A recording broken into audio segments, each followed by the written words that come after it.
अस्सलाम वालेकुम dear students, friends and subscribers. Dear students, आज की इस नई वीडियो के साथ मैं हूं मोहम्मद नवाज वड़ैच, पॉलिटिकल साइंटिस्ट। और डियर स्टूडेंट्स, आज हमारा टॉपिक है MCQs for CSS set number 3 political science. आइए इस वीडियो का आगाज़ करते हैं। Political science solved MCQs competitive exams for CSS set number 3। तो डियर स्टूडेंट्स, जो है अब जो हमने सिलसिला शुरू किया हुआ है, इसमें हम CSS के जो प्रीवियस पेपर्स हैं वहाँ से हम MCQs को लेते हैं और उनका सलूशन जो है वो आपके लिए लेकर आते हैं। उम्मीद है आपको हमारी कावज पसंद आएगी। आप अपना फीडबैक इसके ऊपर ज़रूर दीजिएगा। आइए इसमें देखते हैं कौन कौन से सवाल शामिल किए गए हैं। Mohammad Nawaz Waraich political scientist.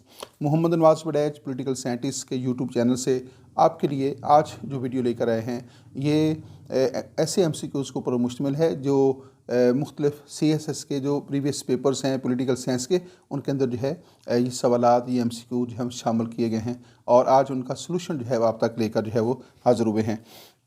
Socrates was tried to the court of law and finally sentenced to death by drinking.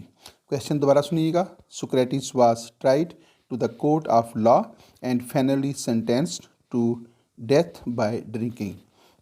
सुक्रेटिस जो है, जिसको आमतौर पे हम सुकरात कहते हैं, उसको जो है अदालत की तरफ से जो है वो सज़ाए मौत दे दी गई थी और उसको कहा गया कि finally sentence to death by drinking. उसको जो सज़ाए मौत दी गई, वो सज़ाए मौत जो है उसको कहा गया था कि वो एक ख़ास किस्म का जहर जो है वो पिएगा जिससे उसकी मौत वाक़या हो जाएगी। लेकिन उसके लिए कौन सी टर्म जो है, वो जो जहर का प्याला है उसके लिए कौन सा ख़ास टर्म इस्तेमाल होती है? Hemlock and honey. दोबारा क्वेश्चन सुन लीजिएगा। Socrates was tried to the court of law and finally sentenced to death by drinking. Number 1 option है hemlock and the second option is honey. Dear students, उसकी जो मौत है वो किस चीज़ से हुई थी? By drinking hemlock. Hemlock means a bowl of poison and honey या एक ख़ास किस्म का शहद। तो dear students, the answer is hemlock. Hemlock means a bowl of poison. एक जहर का प्याला होता है जिसको पीने से जो है इंसान की मौत वाक़या हो जाती है। तो कदीम यूनान के अंदर जो है जब किसी को सज़ाए मौत दी जाती थी तो उस वक़्त जो है उसको जहर का प्याला पिलाया जाता था। तो सुक्रेटिस जो है उसे भी जो है जहर का प्याला देकर सज़ाए मौत दी गई थी। क्वेश्चन दोबारा सुन लीजिएगा। Socrates was tried to the court of law and finally sentenced to death by drinking hemlock. Hemlock is the correct option. The next question is, according to Aristotle, tyranny is the corrupt form of. Dear students, question है, according to Aristotle, tyranny is the corrupt form of number 1 monarchy, number 2 aristocracy, and number 3 option है polity. The question is, according to Aristotle, tyranny is the corrupt form of. तो आपने बताना ये है कि जो tyranny है that is the corrupt form of which form of government. Tyranny किस निज़ाम हुकूमत का एक करप्ट और बिगड़ा हुआ जो है वो निज़ाम है? उसमें 3 ऑप्शन दिए गए हैं। क्या ये मोनार्की की बिगड़ी हुई शक्ल है, अरिस्टोक्रेसी की बिगड़ी हुई शक्ल है या पॉलिटी की बिगड़ी हुई शक्ल है? The answer is monarchy. The correct answer is monarchy. According to Aristotle, tyranny is the corrupt form of monarchy. तो टिरनी जो है बादशाहत की बिगड़ी हुई शक्ल है। और मैं आपको मज़ीद बताता चलूँ कि अरिस्टोक्रेसी जो है, जिसको इशराफिया कहा जाता है, तो अरिस्टोक्रेसी की जो बिगड़ी हुई शक्ल है उसको ओलिगार्की, जो एरिस्टोटल है उसने ओलिगार्की का नाम दिया था। और जो पॉलिटी है, जो कॉन्स्टिट्यूशनल गवर्नमेंट होती है, उसकी बिगड़ी हुई शक्ल जो है वो डेमोक्रेसी है, जिसको आजकल हम बड़ा पसंदीदा निज़ाम हुकूमत कहते हैं। लेकिन एरिस्टोटल जो है उसने जो 3 मेजर फॉर्म्स ऑफ गवर्नमेंट बयान किए हैं, जिसमें फर्स्ट है मोनार्की, सेकंड है अरिस्टोक्रेसी एंड थर्ड है पॉलिटी। तो वो कहता है कि जब डेमोक्रेसी जो मोनार्की जो है वो इंसाफ से हट जाती है, मनमर्जी करने लगती है और जुल्म व सितम के ऊपर उतर आती है, तो मोनार्की वो कन्वर्ट हो जाती है टिरनी के अंदर। और फिर अरिस्टोक्रेसी जब अख्तियारात से तजावज़ करती है तो वो चेंज हो जाती है इनटू ओलिगार्की। और जब पॉलिटी जो है, जो कॉन्स्टिट्यूशनल गवर्नमेंट होती है, वो जब बिगड़ जाती है तो फिर वो चेंज हो जाती है इनटू डेमोक्रेसी। तो डेमोक्रेसी उसके नज़दीक जो है सबसे करप्ट फॉर्म ऑफ गवर्नमेंट है और उसके नज़दीक नापसंदीदा तरीन निज़ाम हुकूमत है। लेकिन आज के दौर में जो है डेमोक्रेसी को ही पूरी दुनिया के अंदर जो है सबसे फेवरेट फॉर्म ऑफ गवर्नमेंट जो है वो डिक्लेयर किया जाता है। आइए नेक्स्ट क्वेश्चन देखते हैं। Summa Contra Gentiles.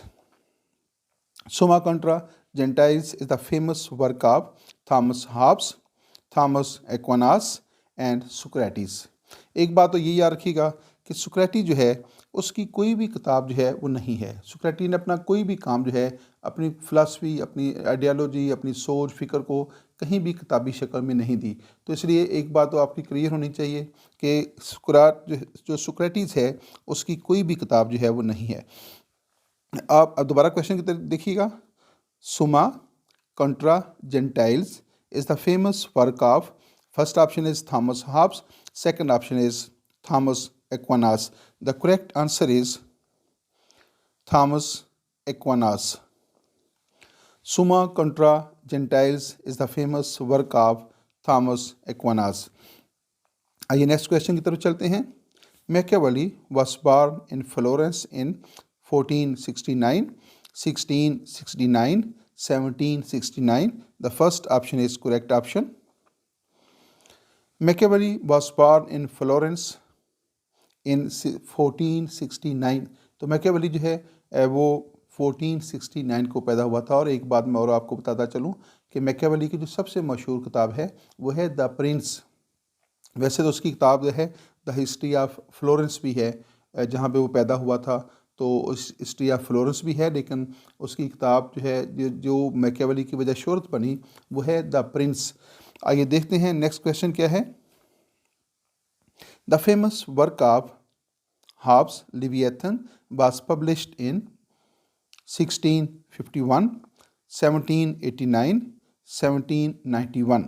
The correct answer is 1651. The famous work of Thomas Hobbes was published in 1651. The correct answer is 1651. आइए देखते हैं which is the next question. Which political philosopher is generally regarded to be the father of modern democracy? Which political philosopher is generally regarded as the father of modern democracy? Thomas Hobbes, John Locke, Karl Marx. Dear students, सारी बातें clear कर देते हैं कि Thomas Hobbes जो है वो एक एब्सोल्यूट मोनार्की को जो है वो सपोर्ट करता है, तो इसलिए जो है वो उसको किसी भी सूरत में जो है फादर ऑफ मॉडर्न डेमोक्रेसी नहीं कहा जा सकता। उसके बाद है तीसरे नंबर पे कार्ल मार्क्स का नाम है। तो कार्ल मार्क्स जो है वो कम्युनिस्ट डिक्टेटरशिप की बात करता है। वो जो है वो एक ऐसा माशरा चाहता है जहाँ पे रूल ऑफ वन पार्टी हो, कम्युनिस्ट फ़िलासफ़ी को सपोर्ट करता है।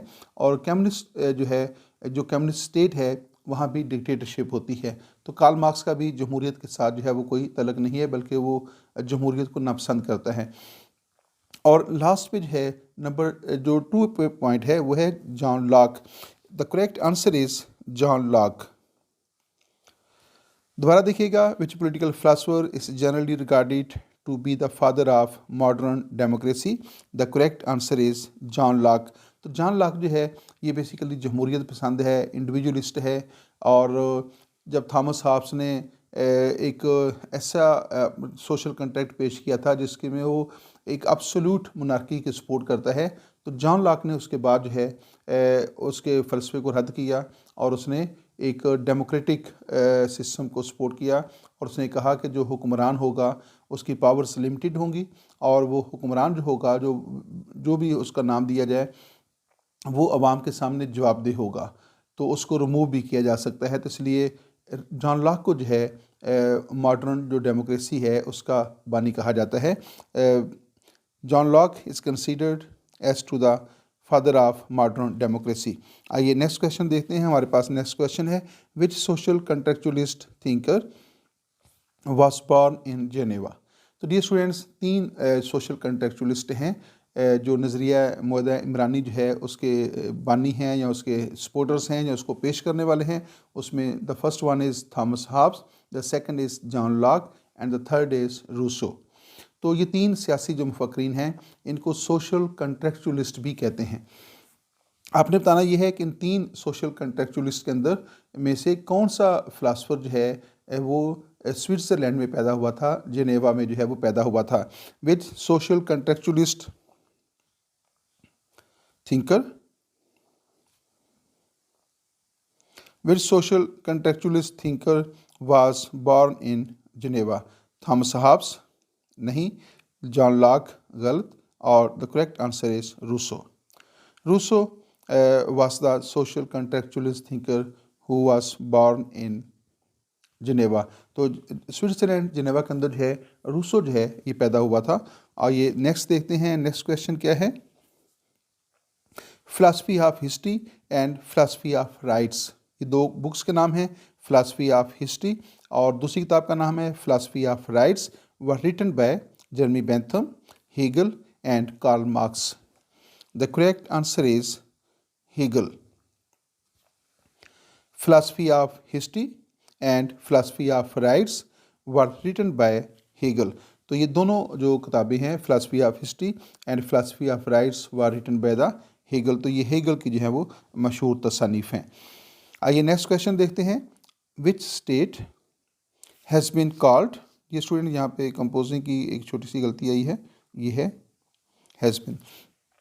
Which state has been called the mother of exiles? Exiles होता है जलावतनी जो है वो हो जाती है। तो कौन सी ऐसी रियासत है जो दुनिया में सबसे ज़्यादा इस वजह से जानी जाती है कि वहाँ पे सबसे ज़्यादा लोग जो हैं वो सियासी पनाह जो है वो हासिल करते हैं, और जो लोग जलावतन हो जाते हैं वो वहाँ पे जाकर जो है पनाह ले लेते हैं। और ये सवाल जो है बेसिकली कार्ल मार्क्स के बैकग्राउंड में दिया गया है, क्योंकि कार्ल मार्क्स जो है उसने भी उसी रियासत के अंदर जो है वहाँ पे उसने पनाह ली थी और उसने जलावतनी की ज़िंदगी जो है वहाँ पे गुजारी थी। जब उसको जर्मनी से, बेल्जियम से और फ्रांस से निकाल दिया गया तो उसके बाद जो है वो वहाँ गया था। तो उसमें यह है England, Egypt and France. The correct answer is England. England is that state which is known as the mother of exiles. तो सबसे ज़्यादा दुनिया में जो है जो सियासी पनाह देने वाला मुल्क है वो इंग्लैंड है। तो कार्ल मार्क्स जो है उसने भी अपनी ज़िंदगी के जो आखिरी दिन हैं वो इंग्लैंड के अंदर ही गुजारे थे। Which state has been called the mother of exiles? The answer is England. The next question is for which political philosopher state is the march of God on earth? किस पोलिटिकल फिलासफर के मुताबिक है state is considered as the march of God on earth? तो देखते हैं, इसमें 2 option हैं, Hegel और Karl Marx. The correct answer is Hegel. According to the political philosophy of Hegel, state is March of God on earth. तो जो Hegel है, जो जर्मन फिलासफर हेगल है, वो रियासत को कहता है कि state is the march of God on अर्थ। ये स्टूडेंट्स एक बात याद रखिएगा कि जो जर्मन फिलासफर्स हैं वो रियासत को जो है वो बहुत ज़्यादा अहमियत देते हैं और वो आइडियलिज़म की बात करते हैं। हेगल का शुमार भी आइडियलिस्ट पॉलिटिकल फिलासफर्स में से है, जो रियासत को जो है वो इंडिविजुअल के मुकाबले में ज़्यादा बाख्तियार देते हैं, ज़्यादा अख्तियारात देते हैं। तो यहाँ भी जो है हेगल कहता है कि state is the march of God on earth. आइए नेक्स्ट क्वेश्चन देखते हैं। हमारे पास नेक्स्ट क्वेश्चन है। डियर स्टूडेंट्स, यहाँ पे इस वीडियो का अख्ताम होता है और thanks for watching my YouTube channel Mohammad Nawaz Waraich political scientist. Dear students, अभी हमने जो एक सिलसिला शुरू किया है उसमें सिर्फ 10 क्वेश्चन जो है वो आपके लिए लेकर आते हैं। अमूमन जो मेरे सब्सक्राइबर्स हैं, स्टूडेंट्स हैं, वो अमूमन ये शिकायत करते हैं कि आपकी वीडियोस बहुत तवील होती हैं, जो कम से कम जो है 40 मिनट से 60 मिनट तक होती हैं। तो मैंने थोड़ा सा इसको चेंज किया है, अब शॉर्ट वीडियोस लेकर आप तक हैं ताकि आपको देखने में आसानी हो और इंतहाई इंपॉर्टेंट क्वेश्चन जो है उसमें शामिल किए जाते हैं। अब जो हमने सिलसिला शुरू किया है इसमें जो CSA के जो प्रीवियस पेपर्स होते हैं वहाँ से जो है इन MCQs का जो है चुनाव किया जा रहा है और ये सिलसिला जो है चंद वीडियोस तक जो है जारी रहेगा। उम्मीद है आपको हमारी काफ़ी पसंद आएगी। अपना फीडबैक ज़रूर दीजिएगा, दुआ में याद रखिएगा। Once again thanks for watching me YouTube channel Mohammad Nawaz Waraich political scientist.